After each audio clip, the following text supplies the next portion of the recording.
होइन कोदोको ढेँडो र मासु चाहिँ मलाई मात्रै मिठो लाग्ने हो कि सबैलाई यस्तै हुन्छ है। मलाई चाहिँ यो लास्टै अति नै के अति नै मिठो लाग्ने हो। अनि त्यहाँमाथि यो गुन्द्रुक नयाँ गुन्द्रुकको साँधेको यो अचार अनि त्यसपछि कोदो पनि यसपालिको नयाँ नै हो है, नयाँ सिजनको भर्खरको आज पहिलो दिन खाएको हो हामीले नि। एकदमै धेरै नै मिठो भएको थियो। अनि यो चाहिँ आगोमा मजाले गरेर पकाएको मासु पनि ढेँडो पनि। अनि आगोमा पकाएको मासु खाने चक्करमा मेरो चाहिँ हात डढेर ढेँडो जस्तै भएको छ। अनुमा नि खासै गोदो त छैन, त्यहाँमाथि हात चाहिँ झन् डढेर ढेँडोसँग जोडामिल्ली भएछ। त्यही पनि केही छैन, आगोमा पकाएर खानुको पनि छुट्टै मजा छ फेरि।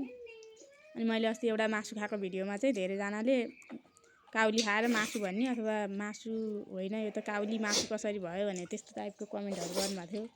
कमेन्टको लागि चाहिँ धन्यवाद। तर त्यो चाहिँ मासु नै थियो, काउली होइन।